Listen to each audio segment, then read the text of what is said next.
Bonjour à tous. Lors de la dernière séance du conseil municipal, les élus se sont penchés sur les résultats de l'année 2020 en termes de budget et le budget primitif 2021 et je souhaitais vous en faire un retour. Le budget 2021 s'est soldé par un résultat de fonctionnement d'1 271 000 €. Les dépenses montent à près de 5 100 000 € et les recettes à 6 371 000 €. La plus grande part des dépenses est constituée par les charges de personnel pour près de 50%. Ce sont les agents du périscolaire, du scolaire, vos agents de voirie, les agents d'entretien et les agents administratifs qui permettent de faire tourner la commune et d'apporter le maximum de services à ses habitants. Concernant les recettes, la plus grande part est constituée par les impôts et taxes pour 3 426 000 et les dotations de l'État et subventions pour 1 930 000.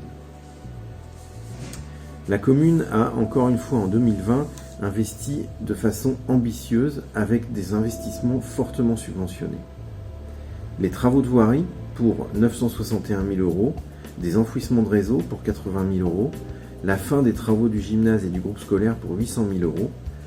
Ces investissements ont été financés par des subventions obtenues auprès de l'État et du conseil départemental, mais en grande partie par les réserves financières communales réservées à l'investissement. L'endettement de la commune se monte à 7 198 000 €. Il est tout à fait maîtrisé. Notre capacité de désendettement est de 6,18 années. C'est-à-dire que si nous consacrions toute notre épargne à rembourser l'emprunt, nous aurions 6 années de remboursement. J'ajoute que depuis 2018, aucun emprunt n'a été contracté par la commune. Concernant le budget 2021, nous souhaitons continuer les économies de fonctionnement et solliciter le maximum de financement pour apporter une qualité de service rendu encore plus forte. Le budget s'équilibre à 6 774 993 €. Il est financé par les impôts et taxes, 3 327 141 €. Nous poursuivrons notre politique d'investissement au profit de l'ensemble du territoire, en optimisant les financements par nos partenaires et les dons. Nous finaliserons cette année les études sur l'église Saint-Ouen-de-Berthononville en espérant pouvoir commencer des travaux en 2022.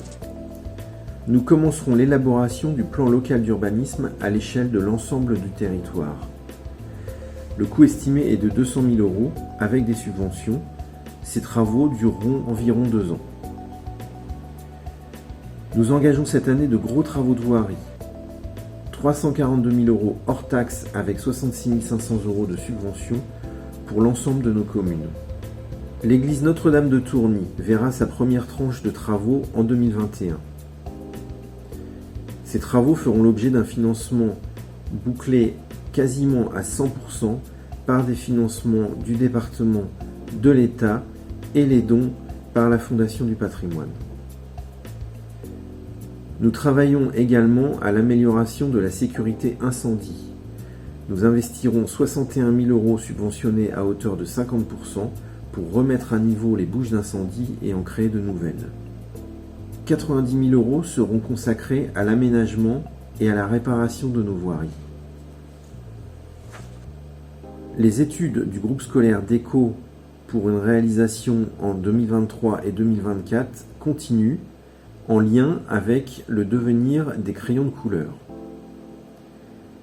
L'église Saint-Sauveur de Four-en-Vexin fera l'objet de diagnostics avant travaux avec une étude financée à hauteur de 5 000 € par la DRAC. Enfin, la place du Moulin à Fourges verra une première tranche de travaux afin de limiter le stationnement et la fréquentation extérieure. Voilà plus d'1 an que vous nous avez élus à la tête de Vexin-sur-Epte et l'ensemble de l'équipe municipale est engagé dans la réalisation du programme électoral afin de maintenir un cadre de vie agréable, de dynamiser nos territoires et ce dans un cadre budgétaire sain et maîtrisé. À bientôt.